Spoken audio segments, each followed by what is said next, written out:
good, I hope. People can Wonderful. hear me. Yeah, we can hear you.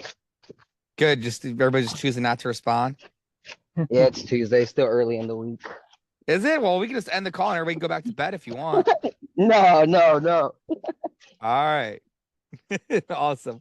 Guys, wow. Who watched some of that live today with Nate over at Lincoln? Anybody watch any of that?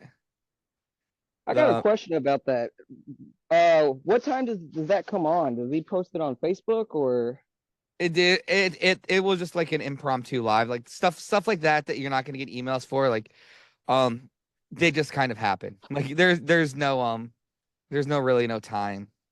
Okay, just keep an eye Yeah. out on it then. Yeah, kind of. I mean, if you can set it for notifications like when Nate goes live or like when I go live, because like we'll Mhm. randomly just kind of hop in, go live, especially like if we're somewhere cool. Like yesterday, I went and looked at a house in Covington, and I was like, oh, I'm gonna walk. I'm gonna walk, take the group through it with me. Typically they're not all 3 hours long like Nate's like today, but yeah, just whenever there's something cool and interesting, we'll hop in there. Okay. Yeah. So, all right, guys, let's kick it off how we always do. Anybody got any wins, losses? Anybody want to vent? Anybody's first call? Let me know. Let me know what we're dealing with. What's going on, everybody? It's my first call. I'm excited to be here. Yeah, okay. I'd put you in the waiting room, but you're like our guest of honor, so I can't. But next time I'll put you in the waiting room, Chris. No, no. Today, so why I say that is because for today's coaching call, we're gonna talk about we're gonna go over purchase agreements. We're gonna go over I think it was Rodrigo in the group had a question somebody else did about a purchase agreement. So I figure there's no better guy out there than Mr. Chris Long to like walk us through the steps of putting together a purchase agreement. But again, before I do that, anybody new, any like wins, losses, anybody got anything they want to share real quick? I'm kind of new. Can you hear me all right? Yeah, loud and clear. What's up? How are you? Yeah, not too bad. Yeah, I've kind of listened into a call or two, but looking at my first wholesale deal today in an hour or so, so that's exciting. I don't know if I'm 100% ready, but I'm close. But still need to start up an LLC, and um, we'll see if I get this one or not. But at any rate, I guess I don't know much about buying from wholesale, so especially like if you're talking about purchase agreements, I'm real familiar with like buying real estate with purchase agreements, but I have no knowledge of buying them with through a wholesaler. Well, hopefully we can shed some light on that and talk about it a little bit. Cool. But since you don't have an LLC set up, and Chris probably hit on this, but you could even just put something generic like TBD on there for the Yeah. buyer, Or for the his, buyer on that. or his Or name. just do it personal. Yeah, or his name and or signs. Yeah, yep, definitely. So we'll go over that. But dude, that's amazing. So Cool. where do you find the deal at? Can you tell us a little bit It about that? was it was a email a wholesaler 7 minute deals or something. I don't know if you know them in Kansas City. But I get a lot of them. They do all through the city, so they hit it really hard. Um, there's a deal I didn't get a month ago, and this is another one that's near me. It's really it's kind of in an appreciating area, but it's borderline where that kind of stops. But at any rate, I just want to be next time I see a deal through them, I'd like to at least be ready to make an offer. Nice. Well, very cool. That's awesome, man. Just Yeah, my like advice to you would be to, I would just, like go look at what they have, run what they have through a spreadsheet, take your time, kind of go through the reps and the motions, but just hang tight a little bit. I mean, my yeah, biggest advice for a lot of new people is just like hang out for the next like 90, 120 days, and just like go through the reps, go through the spreadsheet, go through the calls, go to some meetups and whatnot. But dude, yeah, yeah. I've been hanging tight for a year. yeah, I mean, I know. I'd rather just, I mean, Time you know, to time to learn a little. to put up or shut up. Right. But Awesome. All anyway, right. glad to be here. Well, we're glad to have you. What was your name? It says Zoom user, just Scott, so you know. Scott Allen. Oh, I'm sorry. I'll Scott. change it. Scott Allen. Yeah, in Kansas Awesome. City. Thanks, Scott. Awesome. Cool. Anybody else got anything they want to share or anybody's first call or anything?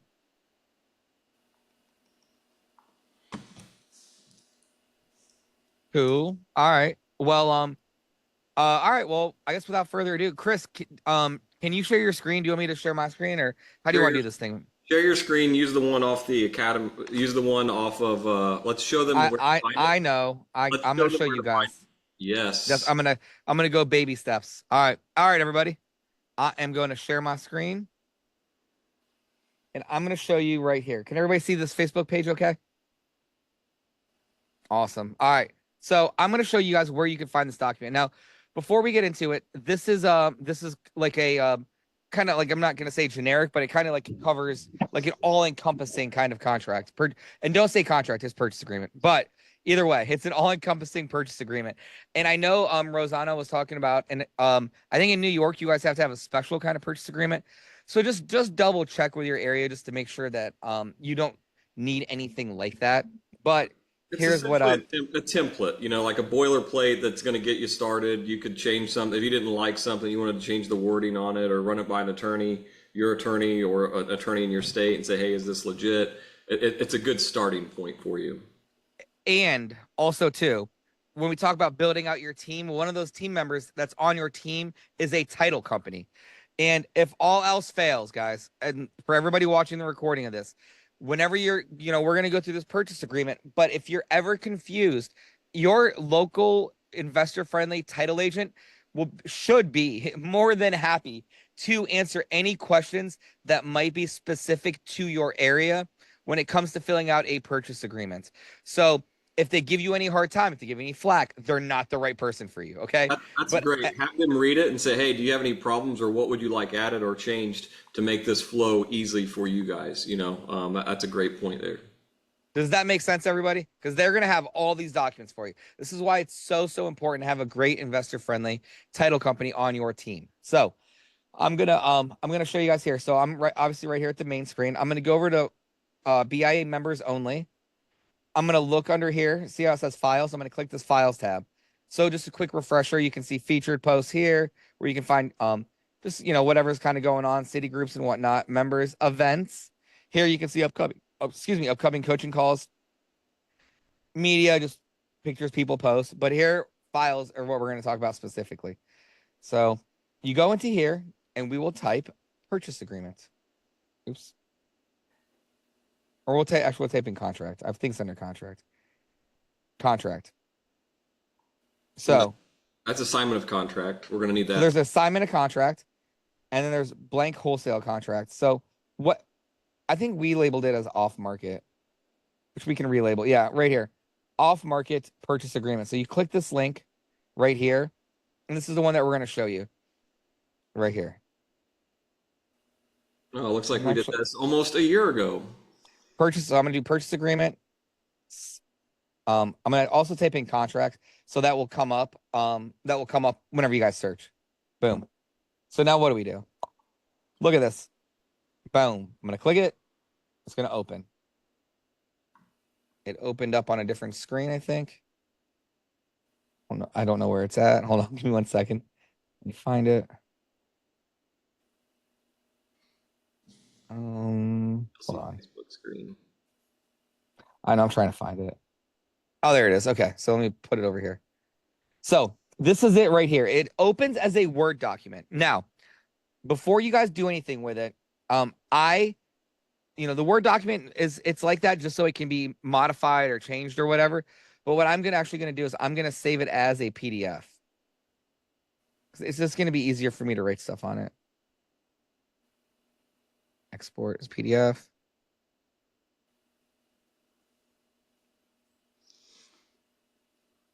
There it is. All right. So, it's a waiting room in. Cool. All right. Can everybody see this? Okay. Yep. Looks Awesome. good. All right. Couple of pro tips. Number one is you guys should always have a purchase agreement and an assignment in your car with you at all times. Who in here's been through the wholesale course and who's seen my little binder, my storage binder? Like this is one of the things you always got to have on you. You never know when a deal is going to pop up. See, Chris has got it. Good job. So, all right, so this is it here. So Chris, you want to take it from here? Yeah. So are you going to fill it in as we go? Yeah. So Okay. I like to do this. This whether obviously you guys can DocuSign this. You can do the whole DocuSign stuff, but it's super simple. I'll go into here. I'll click this. I'll click into this text box. And you guys see how it gives me little text boxes right here? So I'll kind of put them where they're going to go. All right. You want to go, Chris? And I'll just. Yeah. So you could do on this 29th day So that's today's date of October. Okay. And then 2024. Between this agreement, here and after is whoever the seller is, seller's full name, whatever, right? And then okay. And then that is our entity or our name and or assigns here and after referred to as the buyer name or entity. Yep. And then seller agrees to sell and buyer agrees to buy the following described real property together with all improvements and fixtures located and described below. So we're going to do the address. It's boom. So 123 Main Street. If you want to pull up the parcel number, you can do that on your assessor's office. Now listen, real quick. It is important, guys. I would always look for the parcel numbers because sometimes when it's an address, sometimes one address can come with more than one parcel number. So you want to make sure you're buying everything that you think you're buying. Yep. And I would put 123 Main Street, Anytown, USA, and I would put the full address, right? Yeah. Anytown, USA. Yep. And zip code. Yep. So parcel, we copy and paste that. Yep. And then legal description, I'll just say see title report, and that will reference, when you're pulling title. Buyer agrees to pay seller and seller agrees to accept. This is going to be your amount that the purchase amount is for, that they're going to receive. So let's call it 100,000 or whatever. And then I got to write that out. And you can put US dollars or whatever if you want. It don't matter. And then oh my gosh. that's good enough. And then 100,000. Buyer submits, this is your earnest money. The next line is buyer submits your earnest money. I've done 10, you can do $1, you can do 100. There's no need to put a large amount there because it's non-refundable.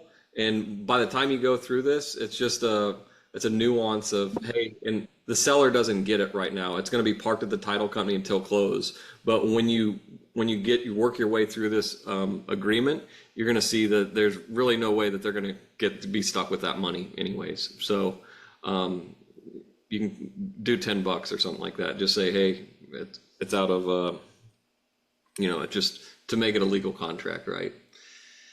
$10. So real quick, what Chris hit on real fast, guys. So this earnest money, the earnest money that you put down, there we go. The earnest money that you put down here, the earnest money never, ever, ever, ever goes to the seller. It always has to go to a title company. Does that make sense, everybody?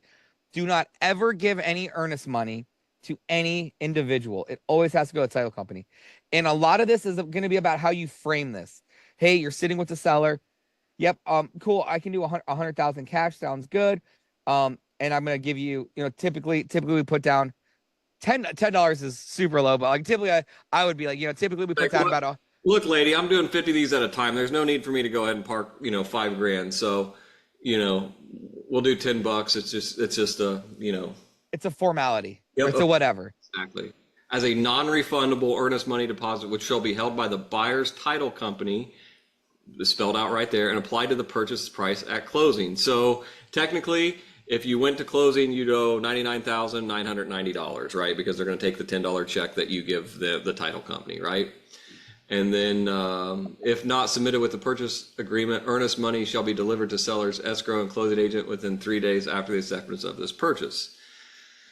The balance is due to the seller in the amount to be determined paid at closing, because we don't know how much they're going to have in back taxes, what they're going to have. There's going to be some things there could be some things that need cleared up on the title. So that's why it's to be determined. So, or they could have a mortgage on it, right? They could have $97,000 mortgage, and then they might have some back taxes or something. So they might really are just trying to wash their hands or whatever. So that's why I just leave that to be determined, and the title company will figure that out on your HUD. Prorations is number 2. Impounds and security deposits, loan interest, property taxes, insurance, and rent shall be prorated as the date of closing. The seller will be responsible for the property tax balance that accrued from the beginning of the tax year until the date of closing. So that you always pay your property taxes in arrears. So that means they are going to have some property taxes due because you pay that in arrears. So, and then the buyer will be responsible for the property taxes that are due for that period after the closing date from that day moving forward. Rents, if any, shall be prorated through the date of closing. So if rent was $1,000 and you closed on the 15th, you would get $500, right? And all security deposits shall be transferred as well to the buyer at closing. So if they had a $1,000 security deposit, that's going to get transferred to you as well. All impound accounts for taxes and insurance are included in the purchase price and shall be transferred to the buyer at closing. Any shortage in these accounts shall be charged to the seller at closing, which is what we just talked about. It's going to back out from that $100,000, right? Number 3, transfer of title. Seller warrants that the seller has good, clear, and markable title to the property, subject only to property taxes and any easements and restrictions of record. Seller will convey clear title to the buyer with the general warranty deed. So that means that you're going to have it free of any encumbrances or liens or anything like that. That's clear and markable title. If they can't convey that, then you can't buy it. Right, Jarius? 1000% yes. Condition number 4, condition. Buyer will inspect the title to the property and seller will satisfy any encumbrances other than those listed in the attached addendum if applicable. Buyer will accept possession of the property in its present as is where is condition with no representation or warranties made by seller concerning its condition or compliance. So as is where is, like, hey, you're pretty much buying it as it sits. You're not looking for them to make any repairs. They can leave all the crap in there if you want. I also recommend doing a walkthrough at the end of this to confirm that nothing has changed or they didn't rip out all the copper or electrical, or I've heard of stories of that. Actually heard of a story where someone looked like they hung wire out of a receptacle outlet, but they only put like 1 foot up in the wall. So it looked like it was a complete rewire, but it was dummied. So I just heard of that recently. I was like, yikes. You wouldn't believe some of the houses we'd wholesale, they would just run new wire to the panel. And then you'd always have to look back and they would tie in old knob and tube. So people would look at the panel and be like, oh, there's new wire coming in. And then you look back 5 feet and it's tied into knob and tube. So we've seen it all. Maintenance of the property. Number 5, seller shall maintain the property in its present condition and keep it insured against all loss, including in its possession as delivered to the buyer.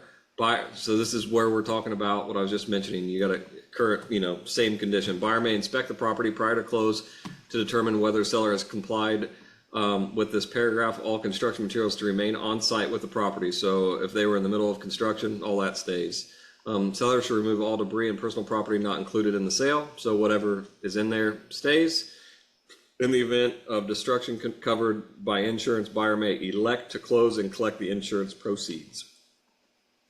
Closing will be held by a to be determined date. You can put in,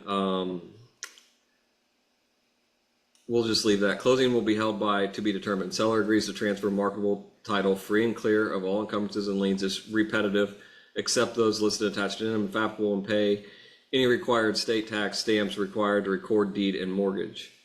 All remaining costs attributed to the closing of the property shall be responsible of the buyer. And if that buyer is not you, it is the buyer of your assignment of contract. The buyer will have their attorney closing title company prepare all required documents to complete this agreement.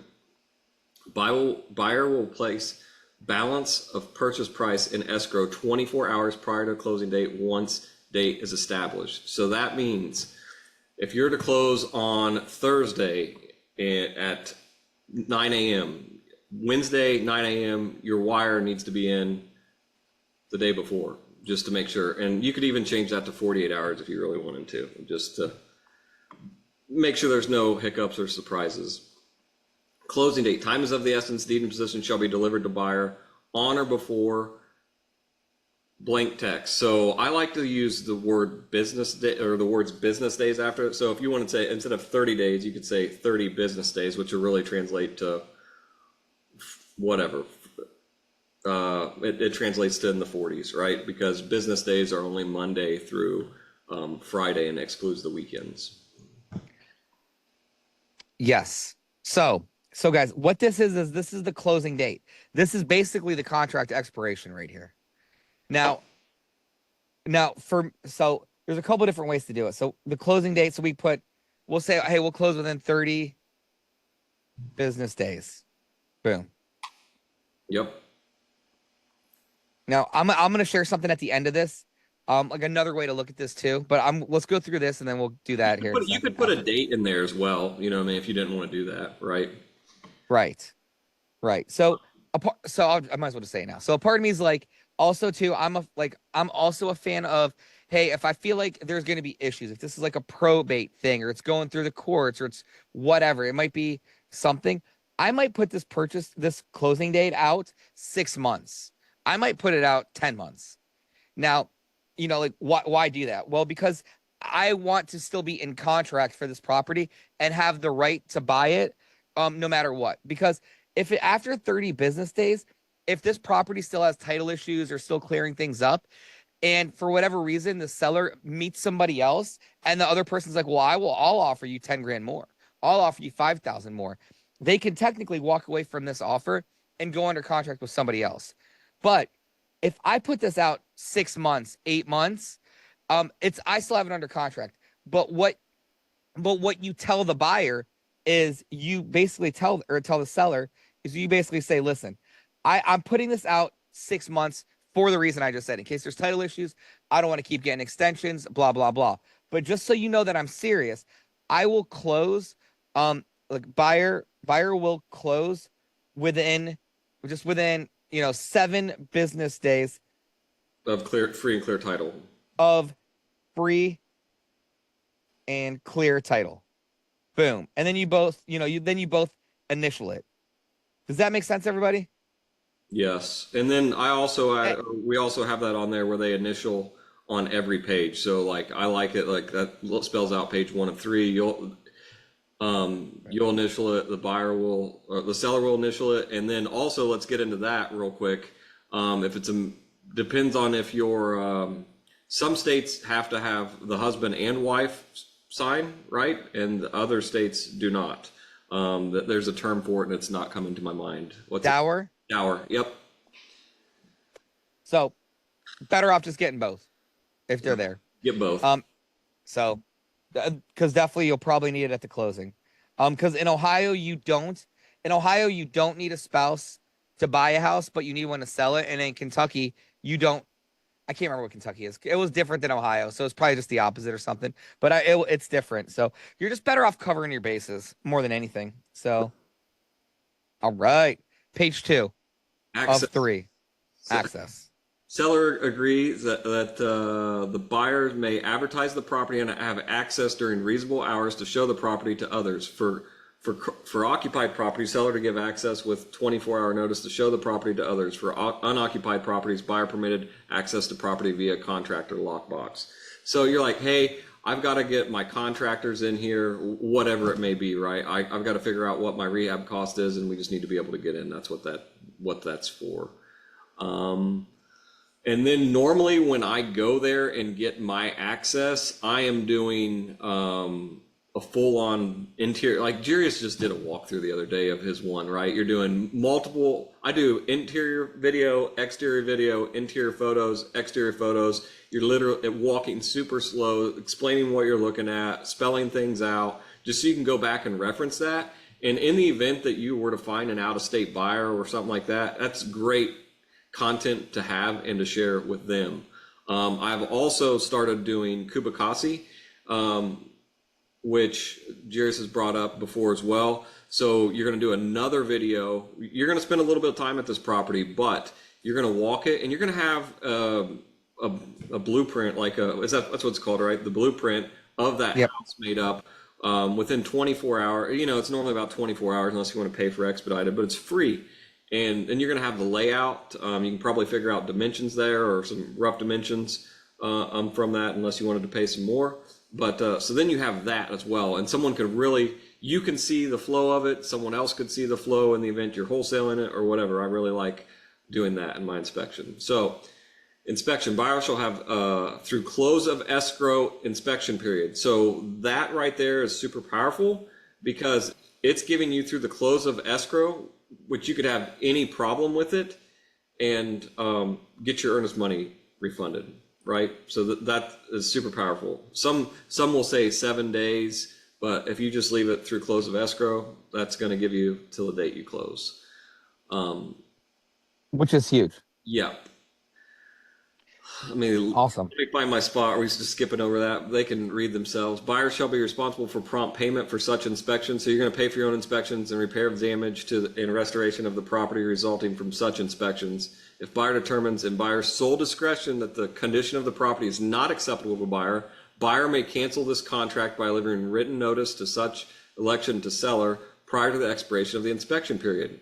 So up till the close of escrow, you can cancel it because it didn't meet your needs, right? You can't find a buyer. You can't, there's your out, right? It didn't inspect. If buyer timely cancels this contract, the deposits shall be immediately returned to the buyer. Thereupon, buyer and seller shall be released of all further obligations under this contract. That's clear as day for the title company to figure out where the EMD is going, in my opinion.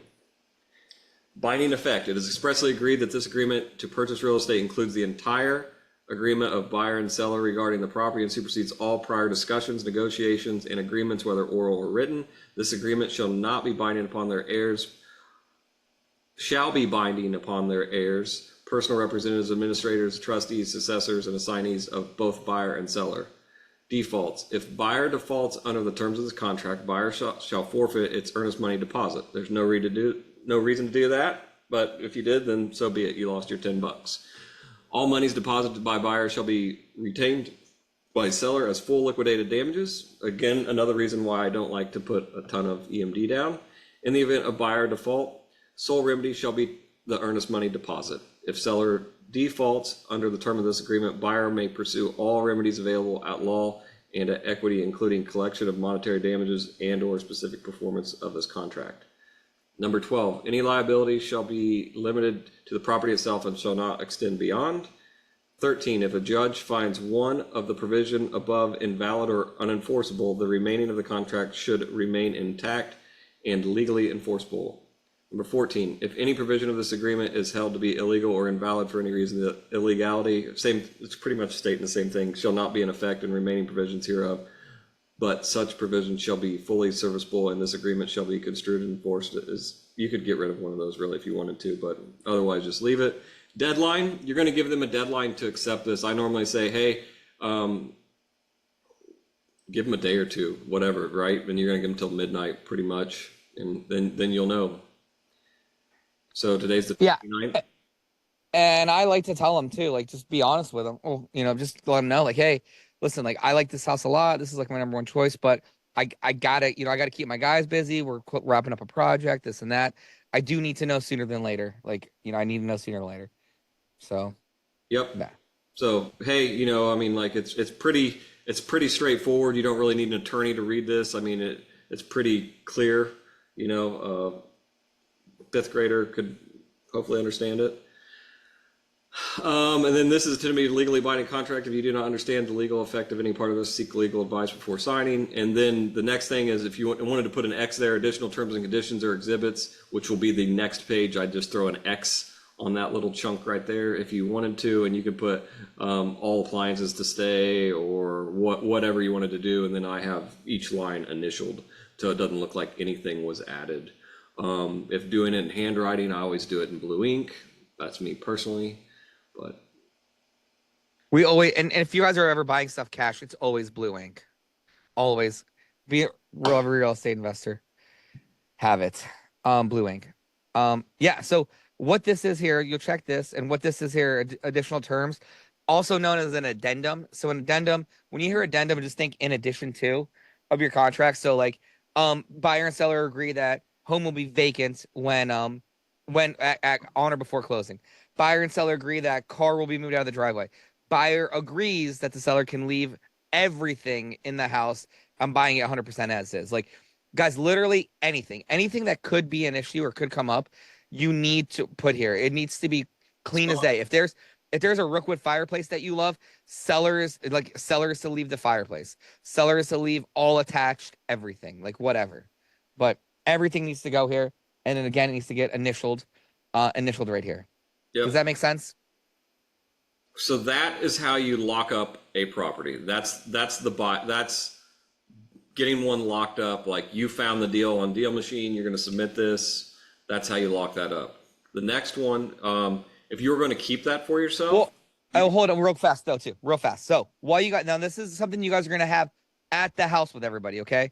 Now I always want to leave the seller with a purchase agreement, even if they've signed it or not. I want to leave them with this offer. So an app that I love that I download is called TurboScan. So I'll leave them with the hard copy, and then I'll scan a copy of it too, just to have it. Just I like to have it for whatever reason. But I'll always leave them with this purchase agreement too, just so like I'll remember. Especially if you're setting lots of offers, you want to kind of be able to flip back and say like, oh yeah, there's an addendum on this, or oh yeah, this was this. But So you know, just I did the opposite. I like to keep the originals myself, but I scan it right then, or I take 2 copies. It depends on how I'm doing it, right? Or 2 copies. Yep. And I leave them a copy, and then I'm like, hey, real quick, what's the best email for you? I'll shoot a copy over to you once you do your scan thing too, right, Jerry? So then you're like, boom. Yep. And you could technically send it off to your title company at that point too, like, hey, this is ready to rock. We'll be in touch, you know? And then now the title company also has the seller's email address. Yep. So, all right, before we do anything else, are there any questions specifically about this? Chris, I saw you had your hand up for a minute. I don't know if it is it about this? Yo, Jerry, right before I left earlier today, I was about to ask you about this. That's funny. Well, no, you don't have to. All right, Jose, what's up, man? What's going on? So quick question. Can I use, instead of this, my regular FAR bar as is contract? My regular realtor FAR bar as is contract? Yeah, I don't see why not. Yeah. So Okay. Jarius was team board of realtor So approved, and he's like, it's like 60 pages long. It might It's not that many. It's not that many 40. pages. But you're literally crossing out lines 1 through 275 because it's not applicable. And I was like, this is just way easier and clean. Like, you know what I mean? It's like, it is not rocket science. I see this a lot more. Yeah. Streamlined. So you see a property right on the spot, you can give it to them right then and there. Yeah. And they don't have to have a PhD understanding, you know, legal jargon. It's pretty much, it's easy to read for the most part, in my opinion. So I was always team wholesale, like board of realtor contracts. Like, I just think it's easy to use. And like when they give it to an attorney to look at, sometimes their attorneys, like when they see the board of realtor, they're gonna be like, cool. Like, but so like for me, it's like I've seen so many contracts, because a contract can be 1 page. Like it can be like 7 sentences. And I've seen so many weird ones. I feel like this one though is a good balance of is a good balance between both, and very, very easy to digest, and makes you know, good sense. So, you know, if you're more comfortable using a board of realtor contract and you want to mark it up, by all means do that. And if you're a realtor, I would just disclose that, hey, I'm a realtor, like on this, you know, on this addendum somewhere on the one that you're using. Yeah. Hey, I'm a realtor. I am not acting as a realtor at all. I'm buying this as an investor. And just be super clear. Like, you can never disclose too much. Like, here's like this is like an old addendum, not old, like an addendum from our wholesale days. Like, you know, we let people know, like, hey, and this is different, you know, obviously use the other one, but like, hey, this is a down payment. This is not earnest money. This is non-refundable. We tell them, hey, time is of the essence. You got to close within 48 hours of a clear to close. If not, we're going to charge you $100 a day. We're going to find a different buyer, and we're going to keep your money. You know, like, and we're going to pay closing cost reimbursement. Like, you guys are going to pay us back for all of our closing costs for the first side of our double close. Like, man, our stuff was crazy. I can't believe it. I mean, people bought all of our houses though. Like, we did like 1,000 deals, and we just had a good reputation. But yeah, by all means, if you feel more comfortable doing that, do it that way. But I feel like this is a good balance. Cool. Cool. Awesome. What's up, Cameron?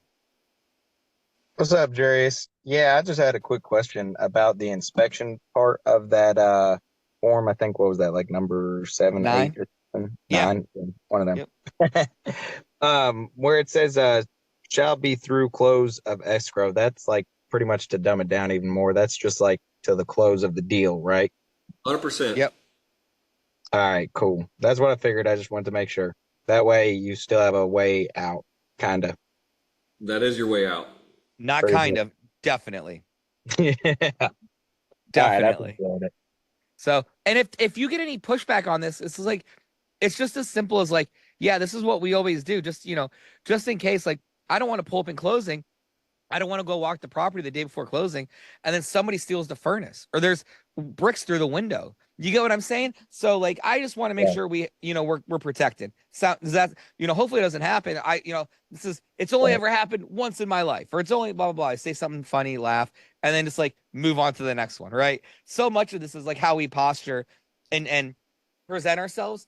And it comes with doing more and more of these. Like you just get more and more comfortable. Like, You can say too that typically we're going to close in 7 to 10 business days, but we're going to allow 30.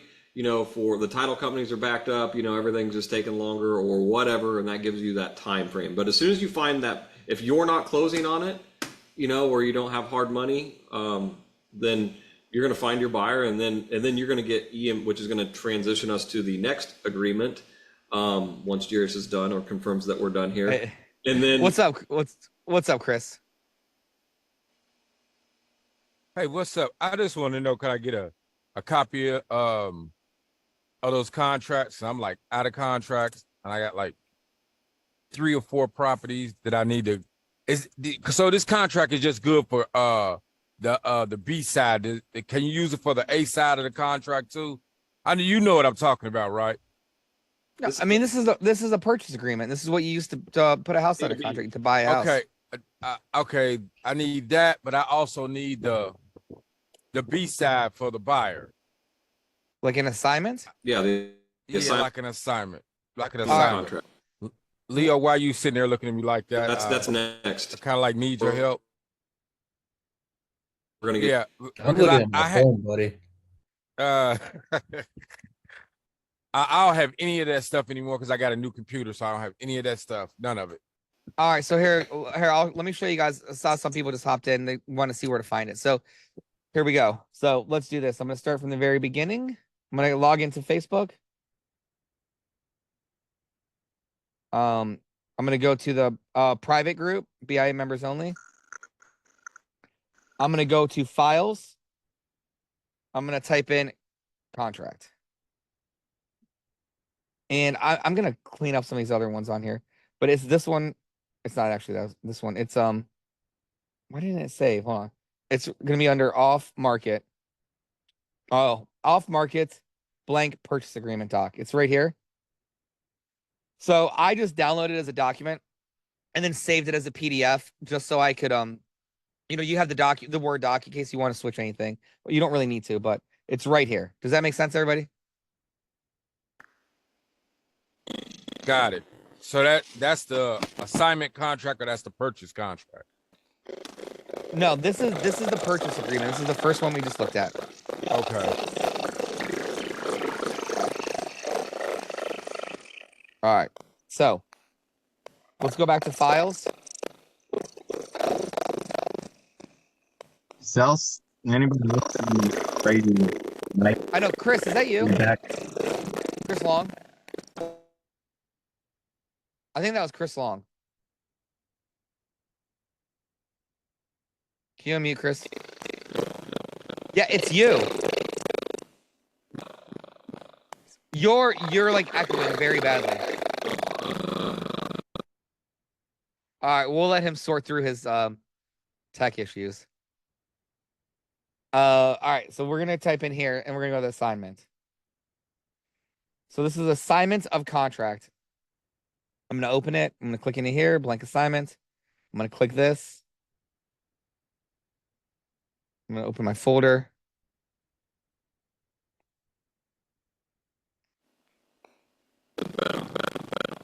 No, I don't, Chris, something's going on with it. Why don't you get out and come back in? All right. So we'll give it a minute. All right. So this is again the Word document. So what I'm gonna do is go in here. I'm gonna save as. I just want to save as a PDF. I just like that better, especially for this demonstration. And as long as I'm not gonna make changes. So there. Give me 1 second to find it. Oh, shoot. Tico. Sorry, I didn't mean that. I didn't know I was on mute. I mean, off mute. Well, now that you got the spotlight, what's going on? Oh, nothing. Just Chico. went and looked at a couple today. What's going on, Germ? Chris Long, can we hear you? On my way back from Cincinnati.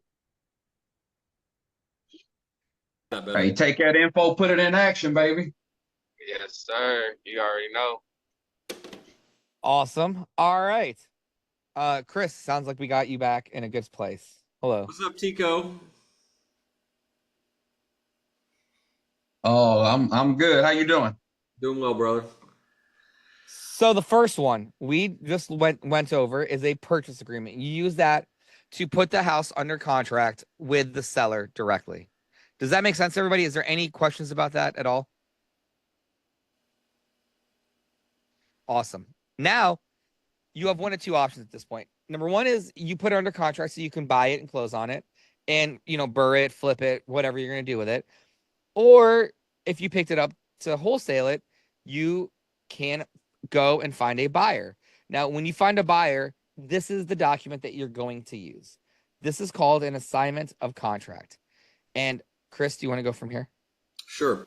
So it's an assignment of contract for purchase and sale of real estate. So in reference to the attached contract for the purchase and sale. So it's the one we're going to attach. The one we just completed is going to attach to this. You can white out your value if you want, but I mean, they're going to figure some things out at some point in time. But other than that, if you want to send them a whited out copy of that, they can figure out who the seller is based on the addresses anyway. So there's no really need to do that.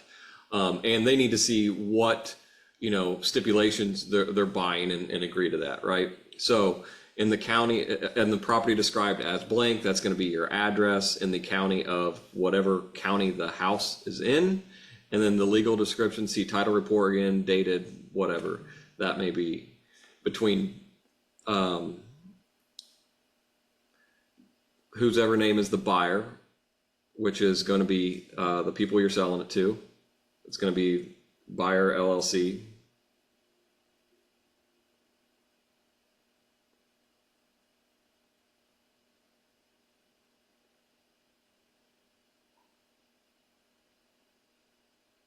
This is dated for today because that's when the contract was written in between buyer. Okay. Let's put buyer. Okay. End Buyer LLC. How about that? I like that. And buyer. Yep. Okay. And hereinafter referred to as seller or assigner, right? Yep. I would always. Which is I still mix these up all the time. Which is Which is your entity. Yes. Sign on. / your entity. Okay. All right. Yep. Assigner hereby assigns all rights of said contracts for purchase of and sale of real estate to.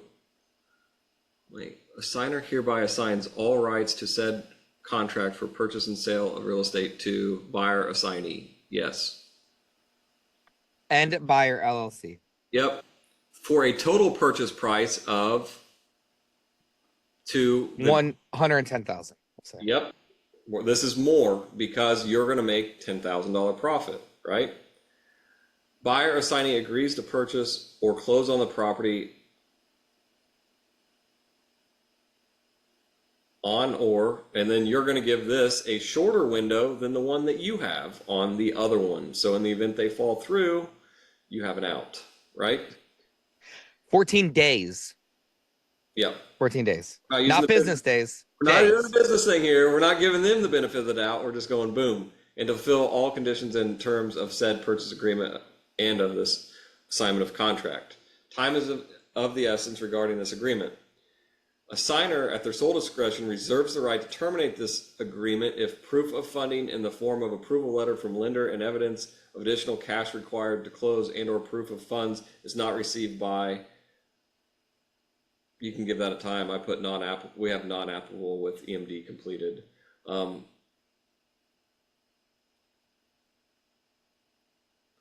This agreement is not binding upon a signer until a signer has received earnest money of this. So we only put $10 down or 100 or whatever, but you're going to want a couple, 1,000, 1,000, 5 5,000. Yep. It doesn't matter. Like, like some deals, like when we bought a lot of stuff from like Bank of America or bank owned properties, we would put down 10%, 10% of the purchase price. So like we were putting out 5,000, 10,000, like we were putting out a ton of money.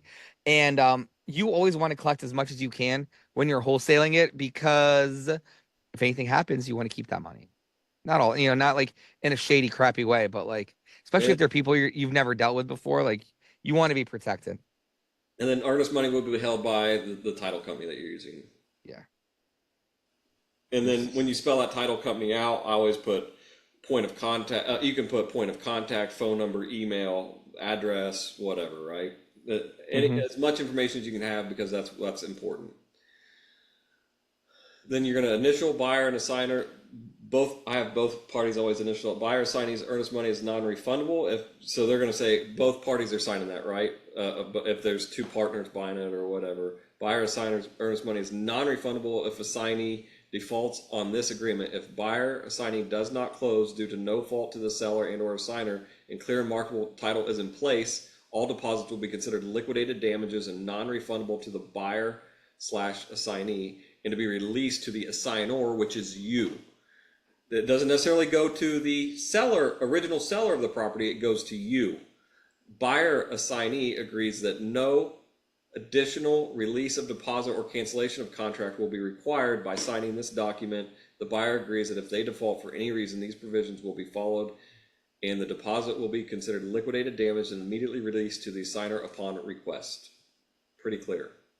If a signer or seller fails to perform, then the buyer/assignee will be entitled to return of the earnest money deposit as full liquidated damages. So if you cannot perform or the original seller can't perform, then that is their out. So it's not just saying, hey, you're washing your hands, but if you can't provide clear and marketable title, that's their out. Earnest money is non-refundable for any other reason except as otherwise stated in this agreement. If buyer and assignee agrees to fulfill all conditions in terms of said purchase contract and this assignment of contract, and if the buyer assignee fails to perform, then assigner may retain all of the earnest money deposit specified above. In the event this agreement is placed in the hands of an attorney for enforcement, the prevailing party shall be entitled to recover court costs and attorney fees from the losing party. Next paragraph, if buyer/assignee has entered into any other purchase agreements with assigner's other properties and defaults on any provisions of this agreement or those agreements, then this agreement shall also be considered in default, and at the option of the assigner, this agreement may be voided. All parties agree that fax, electronic signatures, initials are legal and binding. This agreement shall become null and void if not signed by assignee and received returned to the assigner by a certain date. And then at the bottom, we also have assigner initials, assignee initials again. Yep. This agreement and underline, it's a lot to read. Attached purchase and sale agreement cannot be assigned or flipped. So what this paragraph is doing is preventing us from getting daisy chained. So say like Tico's like, yeah, man, I'm going to take it at 110 and he's got a buyer at 120. We're not letting him do that. I mean, he could do it and he could double close, but he's not going to flip this paper that way.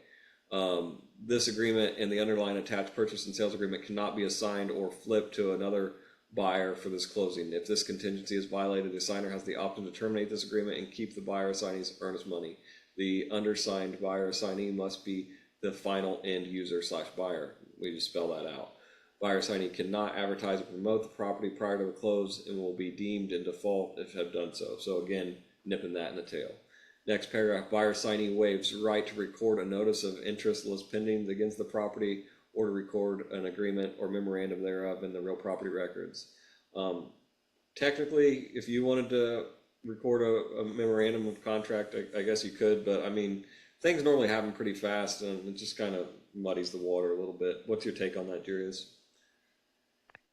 I don't. Yeah. It just like I don't, unless I feel like it's going south and the buyer's like ghosting me and like not getting or like is not getting a hold of me. Like I'll figure that out. But Live in abundance, you know what I mean? Live in abundance. It's just like yeah, it's there to protect you, but I wouldn't really worry about it. But a signer reserves the right to continue to offer the property for sale until this offer has been formally accepted in writing. So, hey, I've sent it off to Jurius. I have, he told me he's interested, but I'm still marketing it until first person show up and put up, right? So that's literally that spells out this property is described being sold as is condition. An assignee is aware that the assigner has never occupied the property and has no knowledge of the condition of the property and or any repairs needed. Assigner will not be held liable for those issues, and assignee agrees to hold assigner and its agents harmless for such. Assignee agrees that the property is being purchased with any and all open expired permits either prior to or post closing of the property. Assignee shall have 0 business days after the executed agreement or executed assignment date within which to have inspections of the performed property. That means when they submit EMD, they've done their inspection. There is no additional time for them, right? it as is. You're done. You're done. They walked it, they're cool with it, that's it. Assignee has been advised that assigner is not the owner of record of the applicable court jurisdiction. However, the assigner holds equitable interest in the property along with owner of record, and such interest is documented through an executed purchase and sale agreement.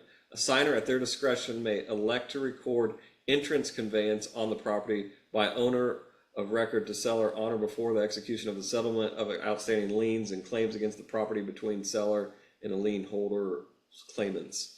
Assignee agrees that if the HOA or condo association governs this property, application shall be made within 2 days of the executed date of this assignment or agree in writing to sign a hold harmless agreement at closing. Failure to comply with this stipulation shall give the assigner at their discretion the right to cancel and declare this assignment null and void. The only contingency to this contract is clear and marketable title issued by the authorized closing agent as follows: full title company, name, phone, point of contact. So that's the only thing that you're guaranteeing, right? You're guaranteeing that they're going to have free and clear and marketable title.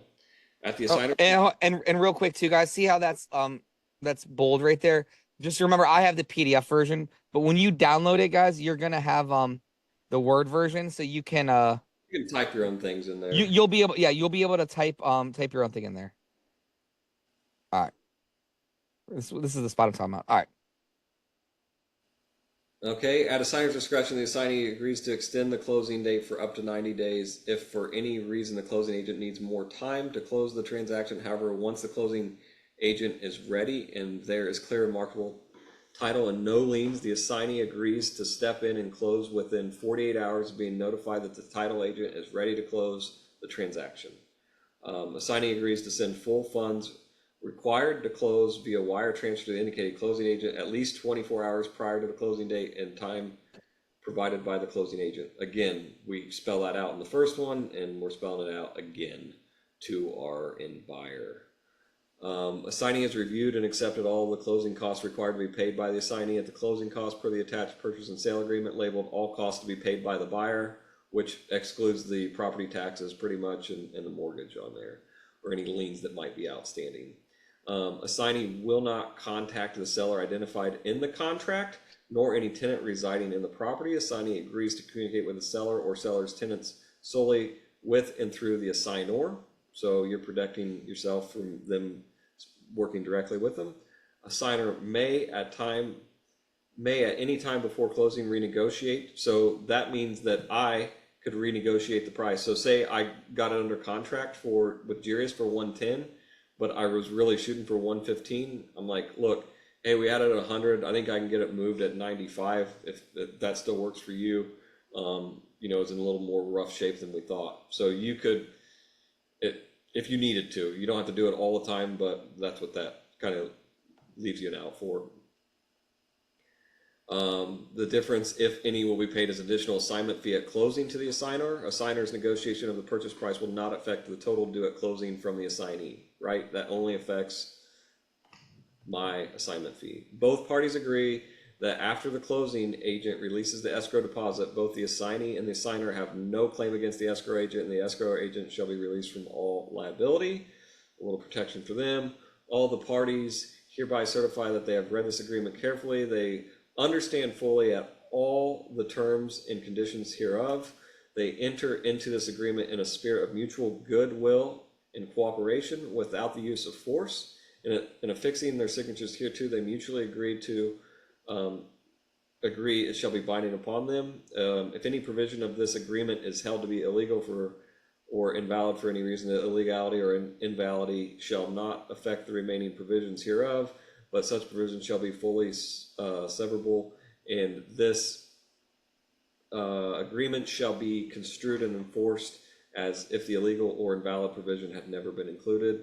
And then again, this legally binding contract in conflict of the terms shall supersede the terms, yada, yada, yada. All parties agree that they have had the opportunity to seek professional advice regarding any matter of concern prior to signing this addendum in the contract, and that each party has had the opportunity to and may seek such advice prior to closing. Then you're putting the buyer's name, if it's two partners, managing member, whatever they might be, and then it just spells that out, right? And that's pretty much should be it. That is an assignment. So that connects the two. You then submit both of those to your title company, and they get to work. And guys, we went over this, I'm not going to say quickly, but we went over this line by line. If it doesn't make sense or if it's still a little confusing, watch this again. And then again, and again. For those coming in late or like to fast forward things just to get things done quick, you want to know where you can find these documents. You can go back to the beginning of this, watch the first 5 minutes. Jerry says a complete walkthrough on the search function inside Facebook, going to files and what to search to find these documents. And then you can download them and modify them as needed. And I'm also going to put this in as a training in 3.0. And I'm going to link these documents directly under this. So, awesome. Guys, was this helpful? Chris, thank you so much for helping and going through this. I got one question. Yeah. Who said that? I got one question. So, do you need to get it notarized, or do you need a copy of their license when they sign it? Good question. I don't get it notarized. I haven't got it notarized before. I'm not saying don't, but I have not. And I don't get a copy of their driver's license. But I'm not saying that's right or wrong. I just have not. Anybody else have anything on that? I got a question, not on that, but in general. Well, let's do this. Chris or Leo, Tico, what do you got? What's your guys' take? Hey, I have a small take, Jarius. Yeah, who said that? Hey, it's Pedro. What's up, man? Hey, so at least here in Florida, like with that, I don't really collect, like I'm under contract on a deal now. I don't collect the license or notarize it because essentially once it's pending, I hand it over to the title company. So the title company really manages the making sure that whoever is on title is the person that they're dealing with. So that's something. Now, if the only reason you would want to notarize it is if you're gonna record the deed, then but I wouldn't recommend that at all. I'd have a title company do that, and they record all that stuff. Yeah, you want the title company to do everything. You want to hand it off to them because they're the experts. Awesome. All right. Cameron, what's up, man?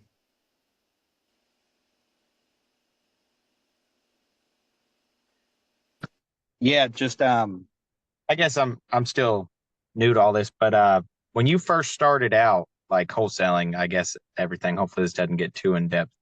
But how did you know that you were gonna have a buyer set in place when you first found that property that you were going to wholesale?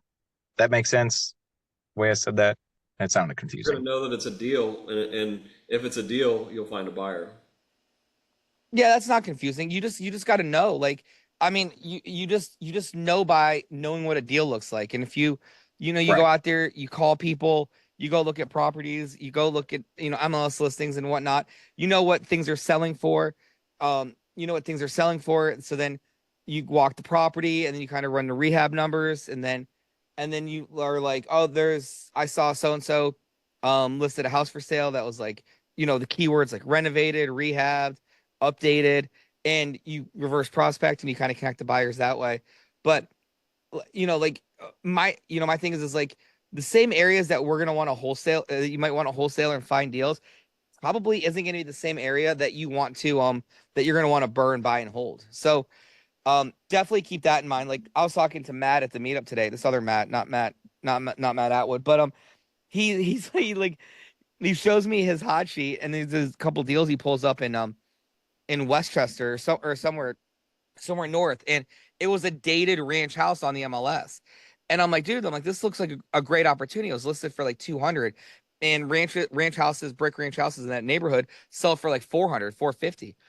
And I was like, have you went and looked at this? Like, it's a cosmetic rehab. It's not a full gut.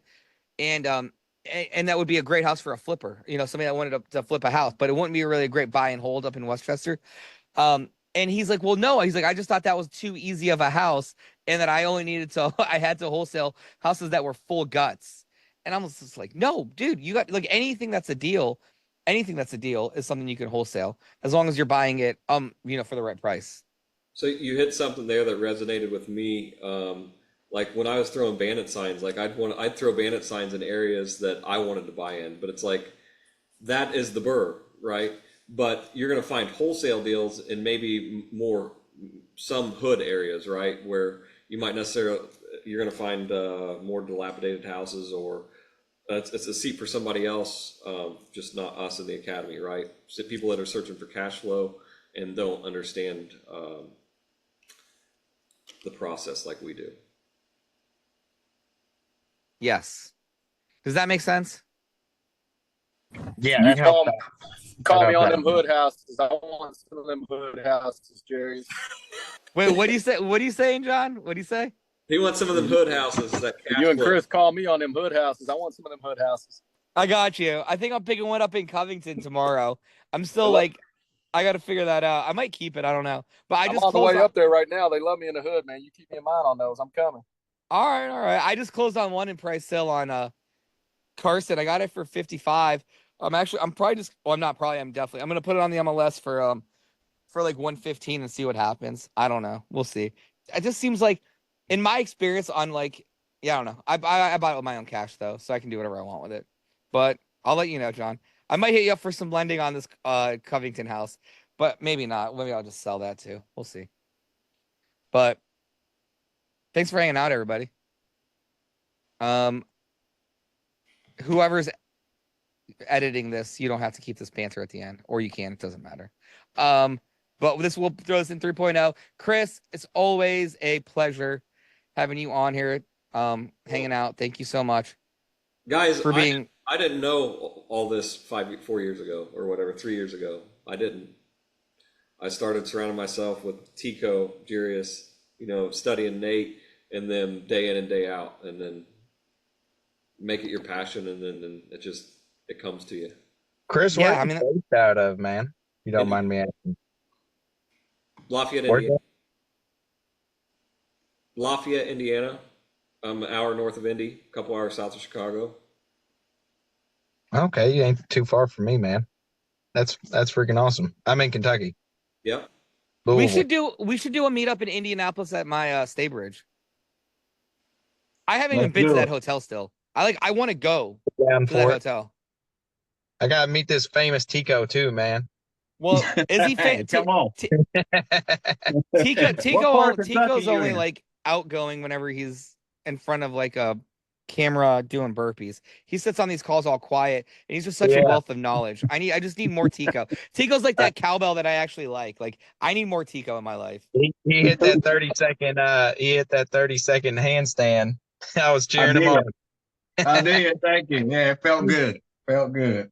Who said they're from Louisville, Kentucky? I'd like to meet up with you guys. I'm new and I'm just trying to meet like-minded people. What's up, Spaceman? Right here, brother. Oh, sweet, man. Can you mind if I put my number in the chat? Maybe we can meet up sometime. Always. I just met up with With, Louisville too. Keep me in mind. Oh yeah, there's we always. Greg. What's up, Greg? Jonathan, What's hey, I still need to meet you, brother. I've been following you too, man. I love your story. Yeah, y'all holler at me. I'm down here a lot. I'm headed to Cincinnati right now. I'm halfway back and forth between the two. Where are you going? What are you doing in Cincy? Some random meetup tonight with some commercial and regular real estate brokers and some investors, and just try and get some money on the street. Heck yeah, man. I need to get with you very soon. All right. Awesome. Guys, thanks for hanging out. Great call. Chris and all of you guys here. Thanks for everything. Man, this was a pretty low attended call. I feel like everybody just was on Nate's call for a while and didn't want to be on this call, but that's okay. They all missed out. Right, Lee? Let them go. All right, guys. Thanks for hanging out, man. I'll see you guys soon. Tomorrow we got deal analysis with Nate. Then we got Adam with Mortgage Exchange. And then Thursday we got some fund and grow stuff. But I'll see you guys soon. Bye, everybody. Thank you.